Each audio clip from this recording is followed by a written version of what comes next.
morning, everyone. Well, God got me up in the middle of the night to read some Daniel. Let's do it, huh? Welcome to the Farmish. I'm ready whenever you are, Lord. I'm going to start at the end of chapter 6.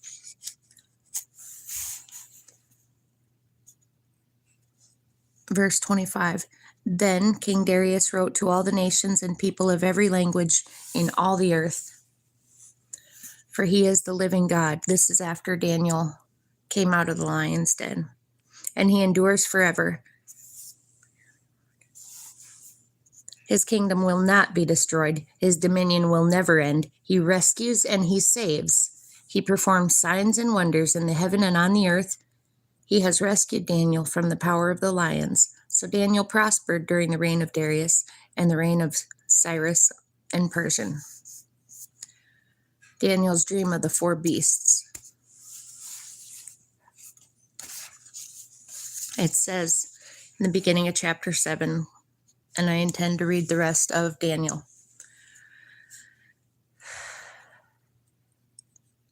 In the first year of Belshazzar,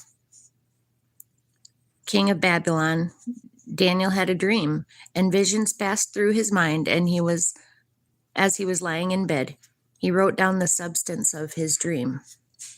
Daniel said, "In my vision at night, I looked, and there before me were the 4 winds of heaven, churning up the great sea. 4 great beasts, each different from the others, came up out of the sea. The first was like a lion, and it had the wings of an eagle. I watched until its wings were torn off, and it was lifted from the ground so that it stood on 2 feet like a human being, and the mind of a human was given to it. And there before me was a second beast, which looked like a bear. It was raised up on one of its sides, and it had 3 ribs in its mouth between its teeth. It was told, 'Get up and eat your fill of flesh.' After that, I looked, and there before me was another beast, one that looked like a leopard, and on its back it had 4 wings, like those of a bird. This beast had 4 heads, and it was given authority to rule. After that, in my vision at night, I looked, and there before me was a 4th beast, terrifying and frightening and very powerful. It had large iron teeth. It crushed and devoured its victims and trampled underfoot whatever was left. It was different from all the former beasts, and it had 10 horns. While I was thinking about the horns, there before me was another horn, a little one, which came up among them. And 3 of the first horns were uprooted before it.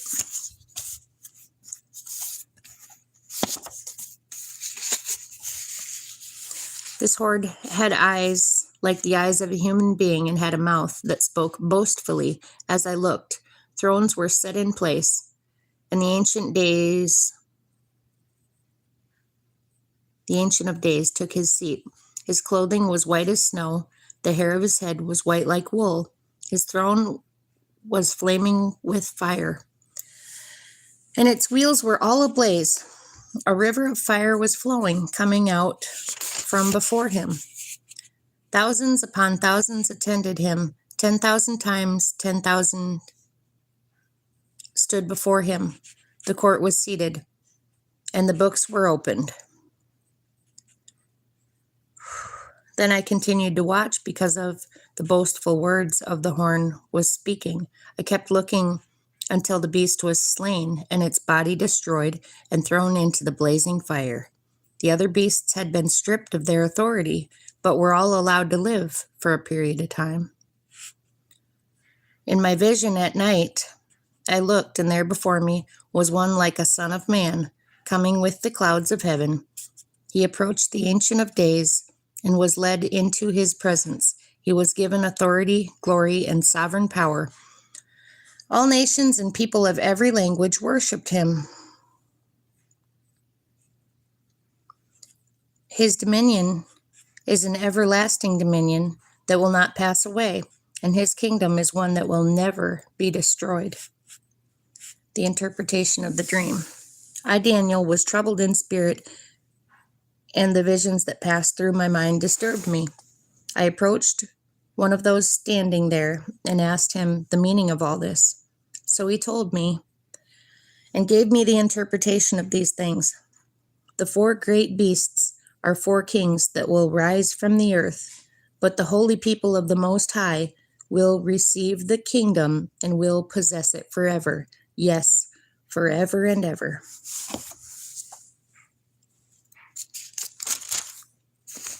Got a bunch of stuff highlighted on the next. I love the book of Daniel.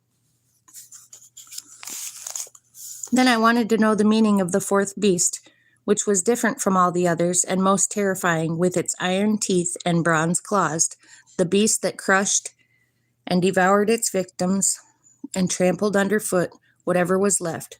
I also wanted to know about the 10 horns on its head and about the other horns that came up, before which 3 of them fell.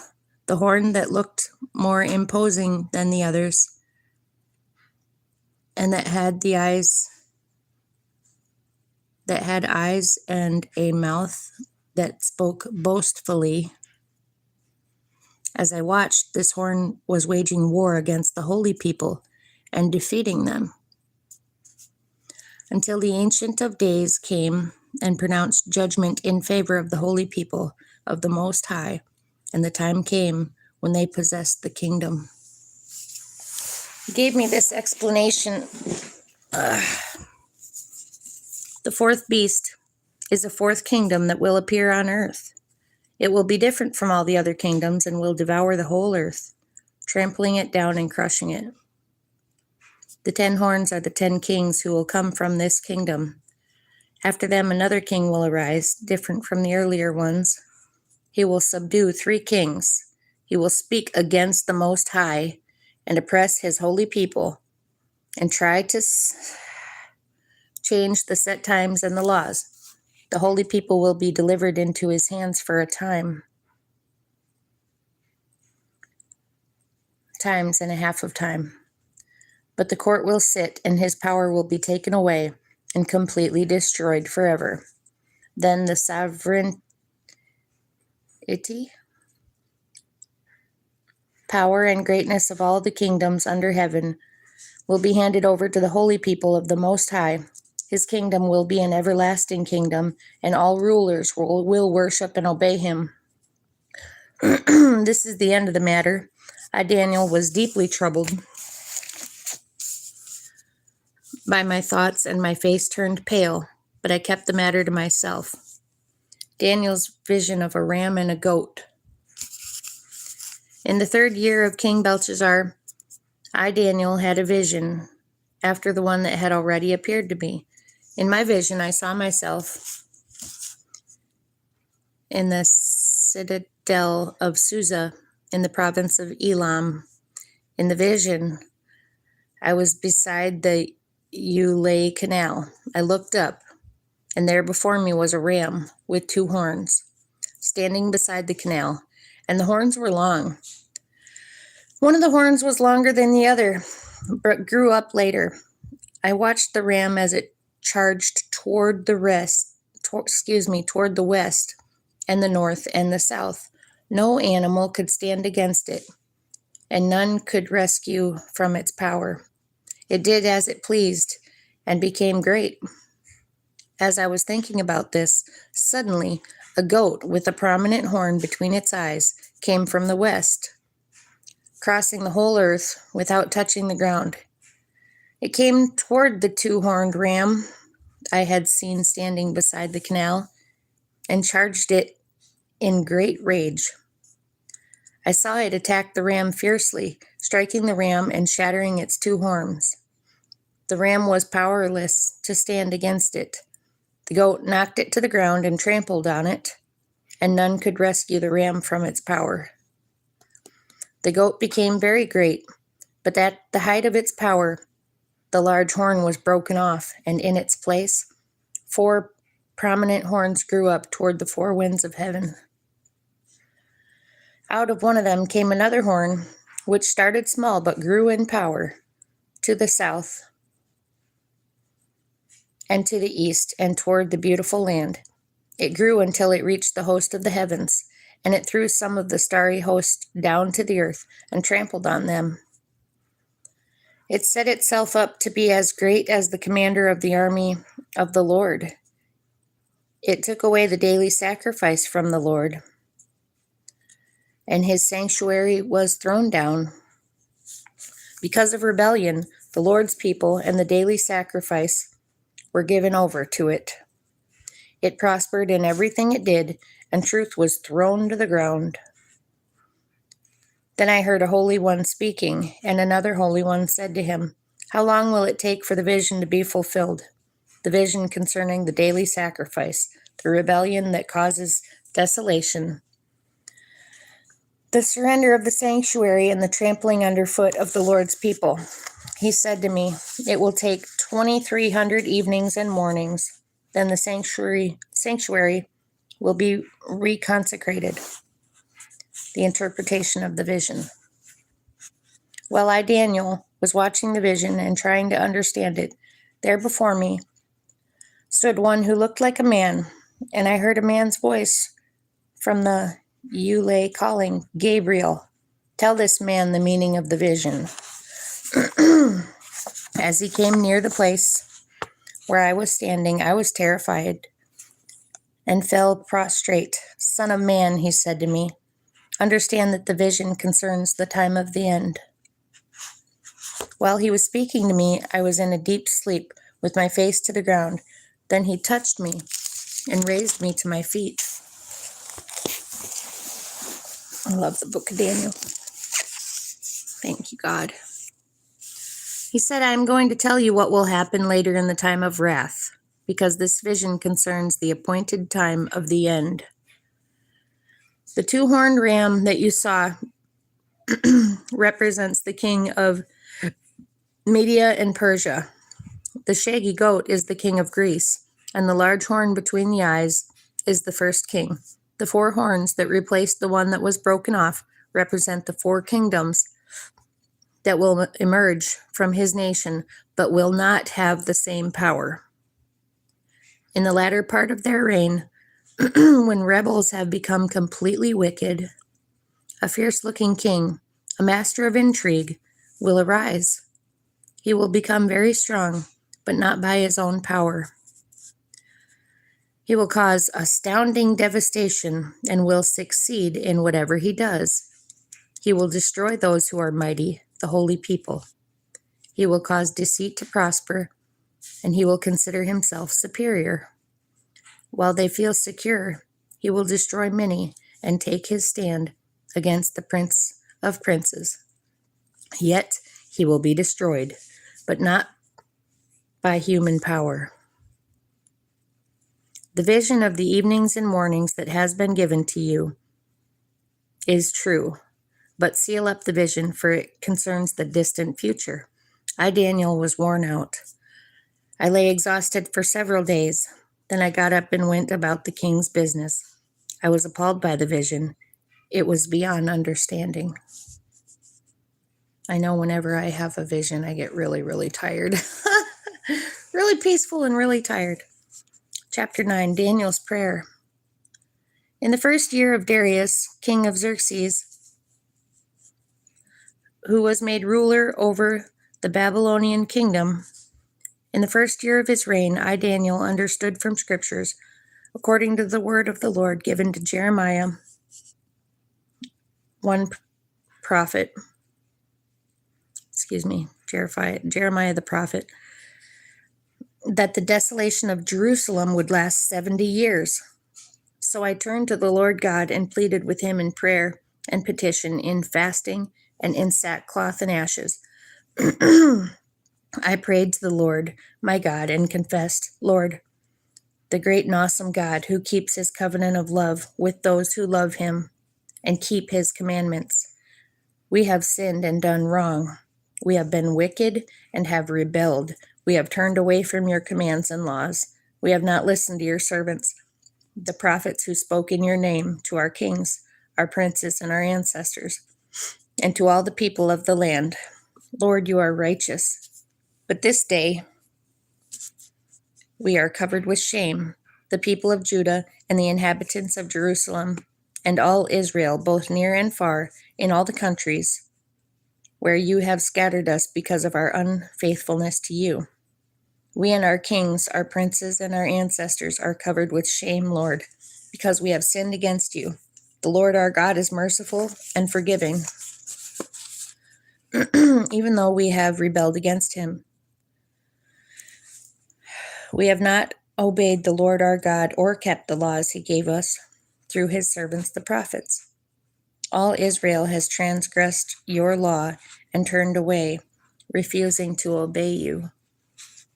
Therefore, the curses and sworn judgments written in the law of Moses, the servant of God, have been poured out on us. Oh, because we have sinned against you. You have fulfilled the words spoken against us and against our rulers by bringing us great disaster. Under the whole heaven, nothing has ever been done like what has been done to Jerusalem, just as it is written in the law of Moses. All this disaster has come on us, yet we have not sought the favor of our Lord, the Lord our God, by turning from our sins and giving attention to your truth. The Lord did not hesitate to bring the disaster on us, for the Lord our God is righteous in everything he does, yet we have not obeyed him. Now, Lord our God, who brought your people out of Egypt with a mighty hand, and who made for yourself a name that endures to this day, we have sinned, we have done wrong. Lord, in keeping with all your righteous acts, turn away your anger and your wrath from Jerusalem, your city, your holy hill. Our sins and iniquities of our ancestors have made Jerusalem and your people an object of scorn to all those around us. Now, our God, hear the prayers and petitions of your servant for your sake. Lord, look with favor on your desolate sanctuary. Give ear, our God, and hear. Open your eyes and see the desolation of the city that bears your name. We do not make requests of you because we are righteous, but because of your great mercy. Lord, listen. Lord, forgive. Lord, hear and act. For your sake, my God, do not delay, because your city and your people bear your name. The 77s. While I was speaking and praying, confessing my sin and the sin of my people Israel, and making my request to the Lord, my God, for his holy hill. While I was still in prayer, Gabriel, the man I had seen in the earlier vision, came to me in swift flight about the time of the evening sacrifice. He instructed me and said to me, "Power off. Daniel, I have now come to give you insight and understanding.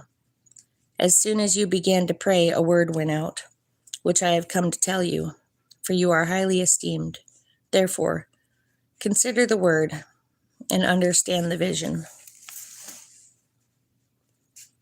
77s are decreed for your people and your holy city to finish transgression, to put an end to sin, to atone for wickedness, to bring in everlasting righteousness, to seal up vision and prophecy, and to anoint the most high place.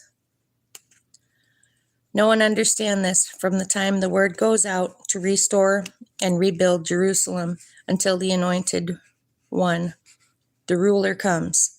There will be 77s and 62 sevens. It will be rebuilt with streets and a trench, but in times of trouble, after the 62 sevens, the anointed one will be put to death and will have nothing. Yay. The people of the ruler who will come will destroy the city and the sanctuary. The end will come like a flood. War will continue until the end, and desolations have been decreed. He will confirm a covenant with many for 1 7. In the middle of the sevens, he will put an end to sacrifice and offering, and the temple he will set up an abomination that causes desolation until the end that is decreed is poured out on him. Daniel's vision of a man. In the 3rd year of Cyrus, king of Persia, a revelation was given to Daniel, who was called Belshazzar. Its message was true, and it concerned a great war, the understanding of the message to come to him in a vision. At the time, I, Daniel, mourned for 3 weeks. I ate no choice food, no meat or wine touched my lips, and I used no lotions at all until the 3 weeks were over. On the 24th day of the 1st month, as I was standing on the bank of the great river, the Tigris, I looked up, and there before me was a man dressed in linen, with a belt of fine gold from Uphaz around his wrist, his body like topaz, his face like lightning, his eyes like flaming torches, his arms and legs like the gleam of burnished bronze, and his voice like the sound of a multitude. I, Daniel, was the only one who saw the vision. Those who were with me did not see it, but such terror overwhelmed them that they fled and hid themselves. So I was left alone, gazing at the great vision. I had no strength left. My face turned deathly pale, and I was helpless. Then I heard him speaking, and I listened to him. I fell into a deep sleep, my face to the ground. A hand touched me and set me trembling on my hands and knees. He said, Daniel, you who are highly esteemed, consider carefully the words I am about to speak to you, and stand up, for I have now been sent to you. And when he said this to me, I stood up, trembling. Then he continued, do not be afraid, Daniel. Since the first day that you set your mind to gain understanding and to humble yourself before God, your words were heard, and I have come in response to them. But the prince of the Persian kingdom resisted me 21 days. Then Michael, one of the chief princes, came to help me because I was detained there with the king of Persia. Now I have come to explain to you what will happen to your people in the future, for the vision concerns a time yet to come. While he was saying this to me, I bowed my face toward the ground and was speechless. Then one who looked like a man touched my lips, and I opened my mouth and began to speak. I said to the one standing before me, I am overcome with anguish because of the vision, my lord. I feel very weak. How can I, your servant, talk with you, my lord? My strength is gone, and I can hardly breathe. Again, the one who looked like a man touched me and gave me strength. Don't be afraid, you who are highly esteemed, he said. Peace. Be strong now. Be strong.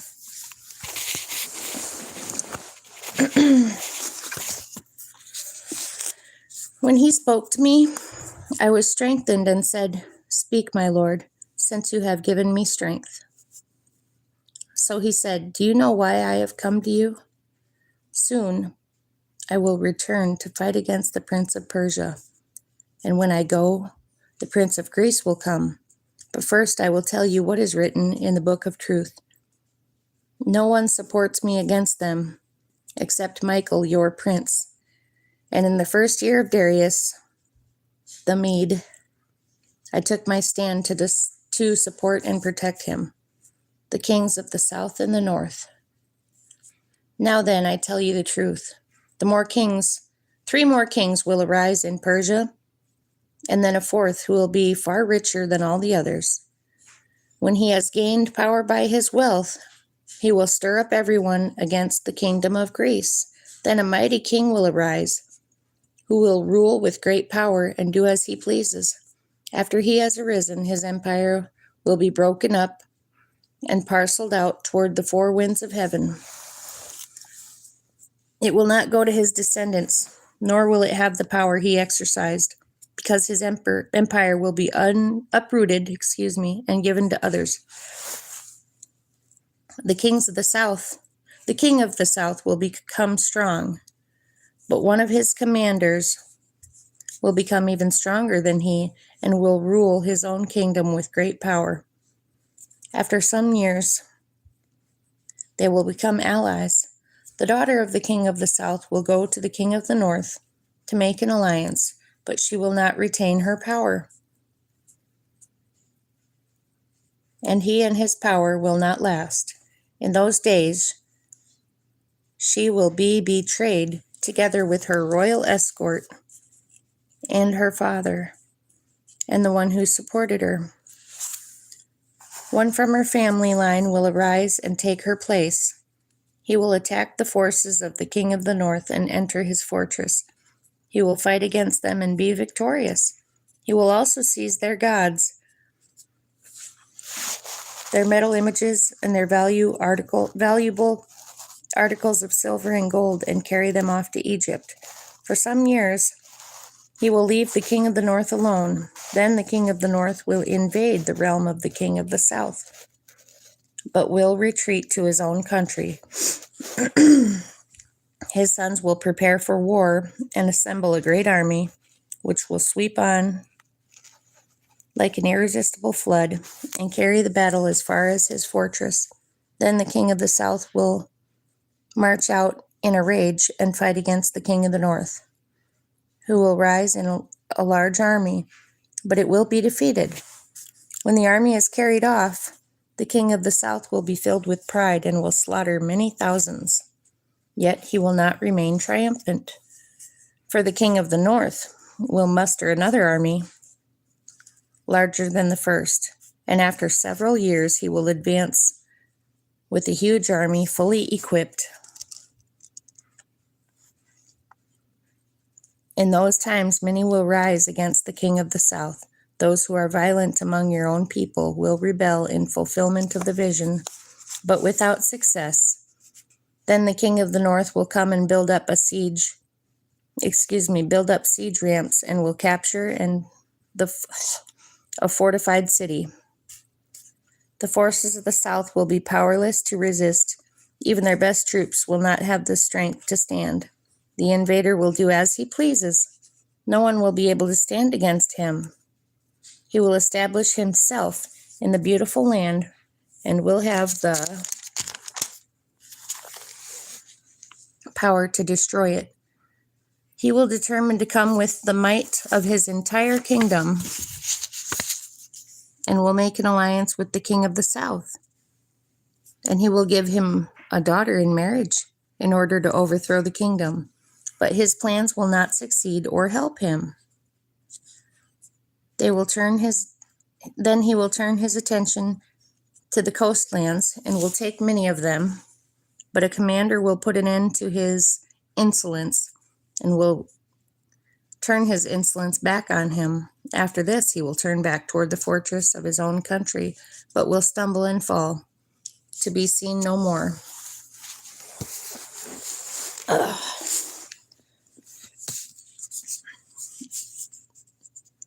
His successor will send out a tax collector to maintain the royal splendor. In a few years, however, he will be destroyed, yet not in anger or in battle. He will be succeeded by a contemptible person who has not been given the honor of royalty. He will invade the kingdom when its people feel secure, and he will seize it through intrigue. Then an overwhelming army will be swept away before him. Both it and a prince of the covenant will be destroyed. After coming to an agreement with him, he will act deceitfully, and with only a few people he will arise to power. When the richest provinces feel secure, he will invade them and will achieve what neither his fathers nor his forefathers did. He will distribute plunder, loot, and wealth among his followers. He will plot the overthrow of fortress but only for a time. With a large army, he will stir up his strength and courage against the king of the south.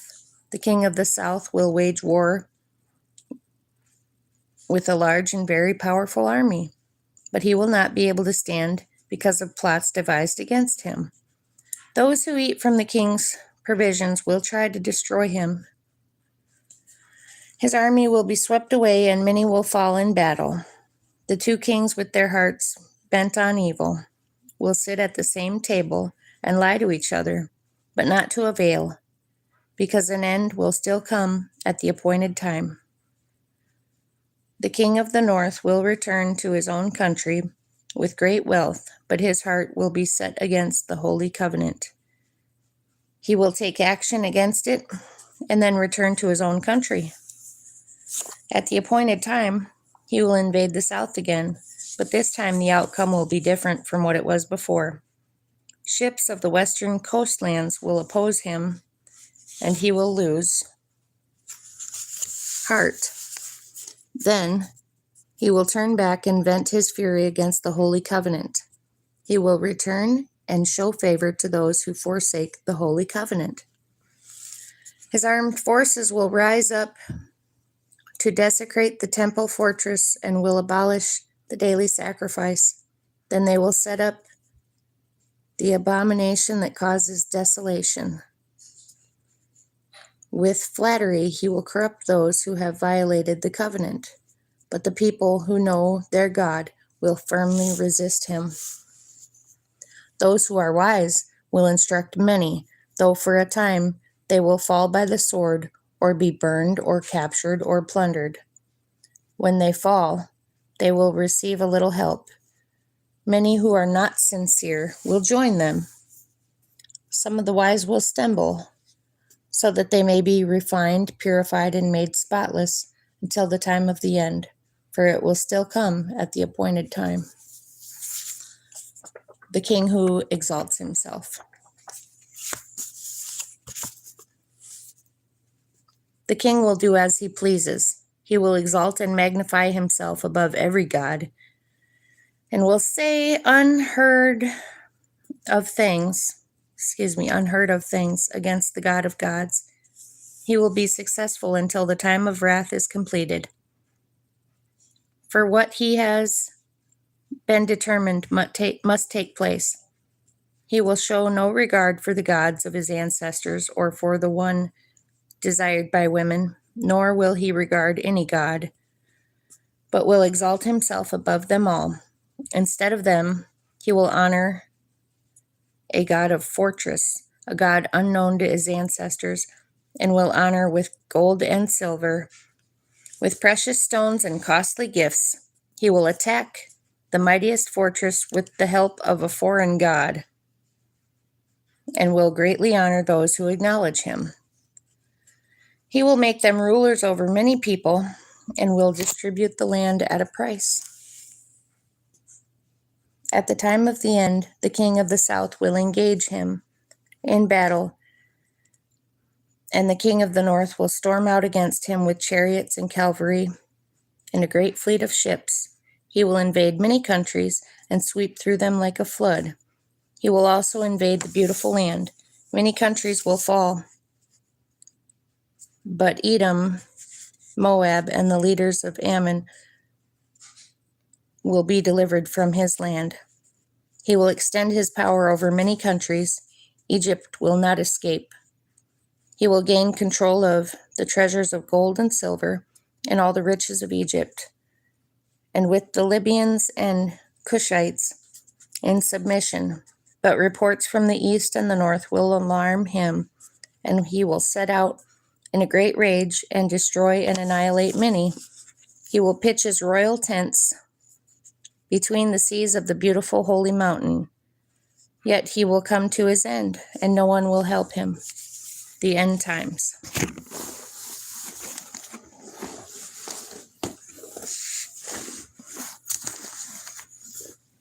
At the time of Michael, the great prince who protects our people will arise. There will be a time of distress, such as has not happened from the beginning of nations until the end. But at the time of your people, everyone whose name is found written in the book of life will be delivered. Multitudes who sleep in the dust of the earth will awake. Yes, this is the rapture. Some to everlasting life, others to shame and everlasting contempt. Those who are wise will shine like the brightest of the heavens, and those who lead many to righteousness like the stars forever and ever. But you, Daniel, roll up and seal the words of the scroll until the time of the end. Many will go here and there to increase knowledge. Then I, Daniel, looked, and there before me stood two others, one on this bank of the river and one on the opposite bank. One of them said to the man clothed in linen, who was above the waters of the river, "How long will it be before these astonishing things are fulfilled?" The man clothed in linen, who was above the waters of the river, lifted his right hand and his left hand toward heaven, and I heard him swear by him who lives forever, saying, "It will be for a time and times and a half of a time, when the power of the holy people has been finally broken, all these things will be completed." I heard, but I did not understand, so I asked my Lord, "What will the outcome of all this be?" He replied, "Go your way, Daniel, because the words are rolled up and sealed until the time of the end. Many will be purified, made spotless and refined, but the wicked will continue to be wicked. None of the wicked will understand, but those who are wise will understand." From the time that the daily sacrifice is abolished and the abomination that causes desolation is set up, there will be 1,290 days. Blessed is the one who waits for and reaches the end of the 1,335 days. As for you, go your way till the end. You will rest, and then at the end of days, you will you will rise to receive your allotted inheritance. And that's the latter of the book of Daniel.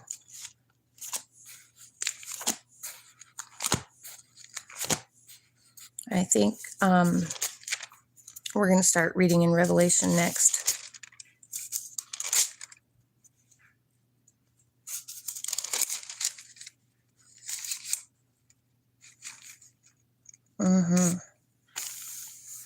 When I return, we'll be in Revelation.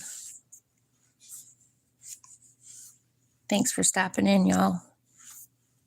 Love you.